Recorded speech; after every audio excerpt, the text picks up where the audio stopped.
Hey folks, Josh here for another business update, weekly business update, as the title might say. Hope you're doing well. Oh my God, am I tired, folks. It's been a good week. It was busy. I'm tired. It was a combination of, sorry for starting off on such a positive, upbeat note, but it was a combination of another busy week. We've had a very busy, in a good way, 2 months. We've added like a couple dozen firms to our platform in just the last month and a half, 2 months. So we've had a very good month. Don't misinterpret this tiredness and borderline sounding sadness as things aren't going well. Things are going really well. The problem for me when things go well is, as most of you know who've been listening for a while, we have a very small team at Visto, right? We're a very small Canadian immigration tech startup. And what that means is that we all have to do a whole bunch of stuff. And what that means is when things get extra busy, until we decide to hire more, which we're probably not too far away from, like when tech and customer support stuff gets more demanding, Alex, my technical co-founder, he just has to do it, right? Like there's nobody else well, we have another engineer, but he doesn't do some of the stuff that Alex does. When we get more bookings and sales calls, I just have to do more of it. There's no other people to hand it off to, but we'll probably be growing the team a little bit in the near future to help there. But maybe some of you can relate. It was a combo of a busy week and the Jewish holidays, so it was Passover this past week. Happy Pesach to all those that may or may not have been celebrating. It's a scary time for those of us who are of the Jewish persuasion. I don't want to get too political here. But Jesus, if you look at the news, if you look at what's happening in Canada, if you look at what's happening at some of these colleges and universities in the States, the protesters, my God, I'm not going to get into detail because that's not really the purpose of this show. But it's a scary time. So anyways, I'll leave it at that. But yeah, it was a good week. Had a couple Passover Seders. My dad came to visit, spent some time with him on Wednesday, spent a lot of time with the family on those dinners. So that was great. It just means the business day is a little bit shorter and you got to fit more into less. And we continue to just have a lot of bookings. Did a really good webinar this week for CELA, Canadian Immigration Lawyers Association, which went really well. Talked about immigration plus AI and how immigration lawyers can start using it to improve efficiency in their practice. So these are all good things. I'm just wiped out. I'm gonna break some secrecy here. This episode usually goes live every Sunday, but I actually record the vlog or the podcast, depending on whether you're watching this on YouTube or listening on your favorite podcast platform. I actually record it Friday mornings. Why? Good question. I find Friday's a good day to record it because I'm still, it's the last day of the week and I'm still quote unquote in the week. So I can easily look back at my calendar and be like, oh, how did the week go? What do I want to talk about? Whereas on Sunday, usually for me, what I do is I take Saturday off completely. And part of what I wanted to talk about today is what do we do as entrepreneurs to relax and reset day in, day out? I'm not the type of person that can work 7 days a week. Sometimes I have to, right? There's those weeks or months where we don't have any choice. But I would say 9.9 weeks out of 10, I don't have to, or I don't want to. And what I do is I take all of Saturday off. I don't do any work on Saturday. I'm usually gassed by Friday afternoon anyways. And I make it a mission to take all of Saturday off. Maybe I'll check, I'll look at my email on my phone because I'm addicted to it. But I don't really respond to any emails. I don't do any work. I relax. I spend time with family, with friends. And I think that's important for two reasons. Number one is just to have a break. If you don't recharge, I'm of the opinion, again, this can differ, I guess, depending on the type of person you are. There are some people who can and want to work 7 days a week. And by all means, if that works for you, that works for you. For me, if I were to do that for too long, I would burn out. And the other thing too is I find is if I don't take the day off, it ruins the next week. Right? Because I'm not functioning at full capacity. My brain is tired, my body's tired, etc., etc. The other reason why I like the day off is it gives my brain space to think. So even though I'm not working on Saturday, of course, my mind is going back to Visto, right? Of course. I'm thinking about things. What are the most pressing items we have to deal with? What are some problems we're currently trying to solve? And this is something that like I've read a lot and heard a lot about is like, we don't take enough time to just think, right? And just sit, stare out the window, kind of like Steve Jobs, Einstein-y type thinking or talking, where it's like, hey, you need to build in some time to give your brain to explore and let ideas percolate and all that kind of stuff. So I take Saturday off completely.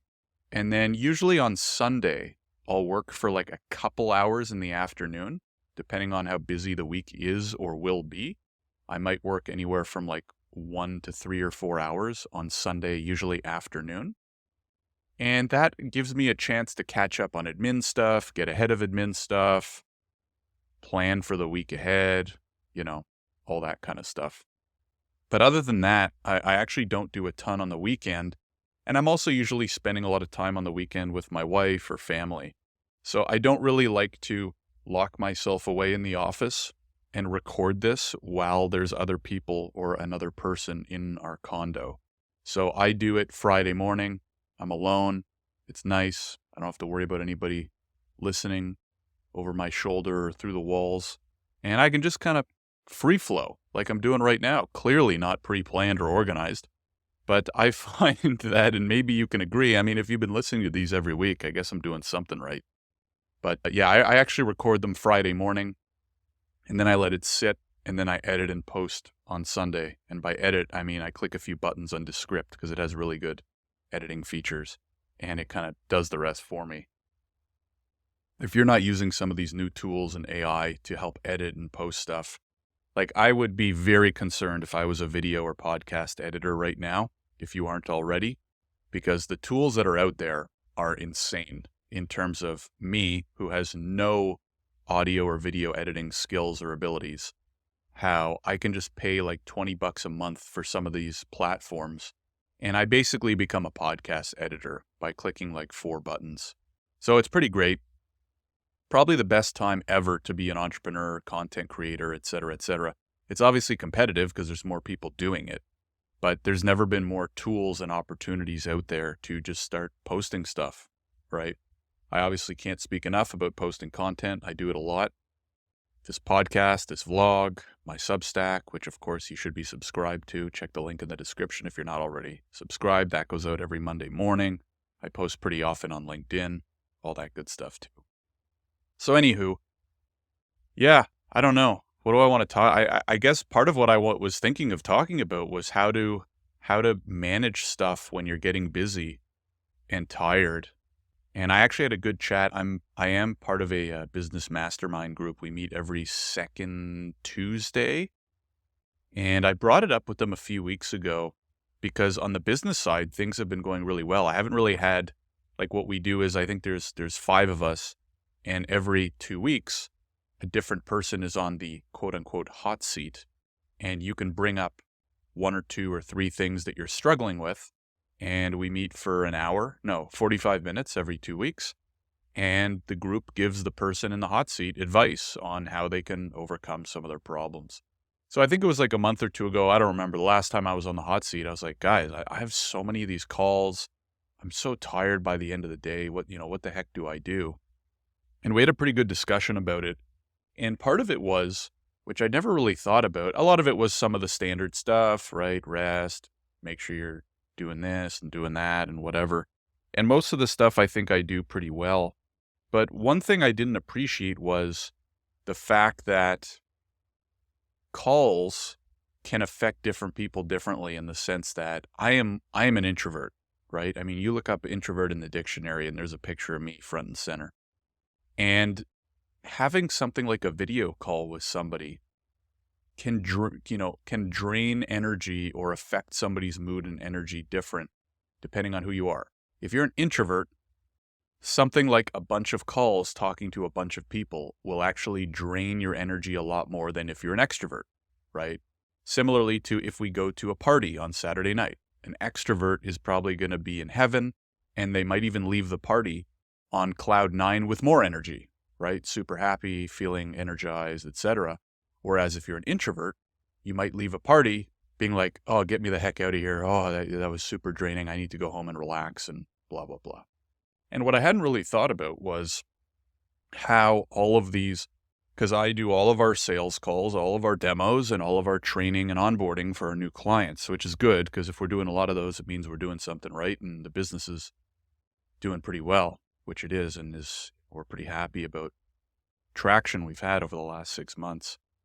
But my God, after a day where I have to do like 4, 5, 6, 7 calls, like I'm looking at my day today, I'm recording this Friday morning.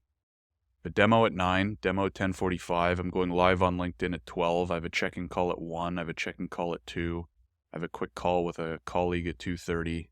We have our Visto end of week stand-up at 3 p.m. and then I have another demo at 3:45. So I can already tell you right now that by 4:30, I'm going to be absolutely wiped. And again, that's good. I don't really want to trade it for anything. But the question is, what do we do about it, right? And one of the pieces of advice from one of the people in the group was, based on the type of person you are, you have to counteract and find an effective way to recharge, right? So maybe after a demo, it means taking 5-10 minutes to relax and lie down. Or what do you do to recharge, right? Maybe you have to go read Reddit for 5 minutes. Because if you're an introvert, again, if you're an extrovert, this might not apply to you as much. If you're an extrovert and you're getting on 6, 7, 8, 9 calls a day, you might be fired up and loving life. For us introverts, if you're getting on a bunch of calls every day, it might leave you drained, right? Physically and mentally drained by the end of the day because you're doing all this extroverty stuff that we don't necessarily love, right? Some of us extroverts might love to have 2 or 3 calls a day max, but do the rest of our work on our own, not talking to humans, right? So, finding ways that work for you, again, this will be a little bit different for each person, to counteract or recharge after those activities. For me, I find taking a good lunch break really helps. Just taking like 30 to 45 minutes, silent. I make some food. I sit in the living room. I watch a video on YouTube. I eat some food, relax, just kind of come back down to earth. And then if I have a couple calls in a row, I'll take 5, 10, 15 minutes, depending on how long the call goes, and just chill out, right? And do my introvert thing to kind of relax and recharge and get ready for the next one.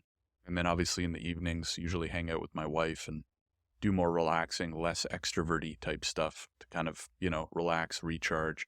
I always read at night before bed. That really helps as well. So anyways, I don't know if this is helpful to you. I don't know if you can relate to anything I just said. Or maybe you're like, Josh, I don't have calls. This doesn't even matter to me.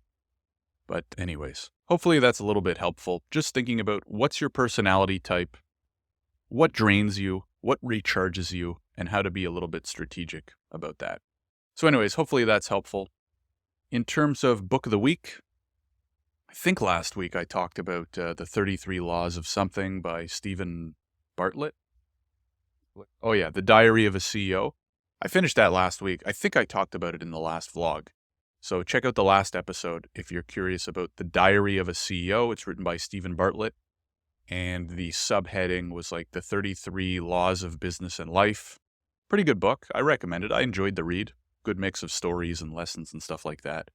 Right now, I'm about 60% of the way through The Boy Who Followed His Dad or Father into Auschwitz. What's the title? The Boy Who Followed His Father into Auschwitz.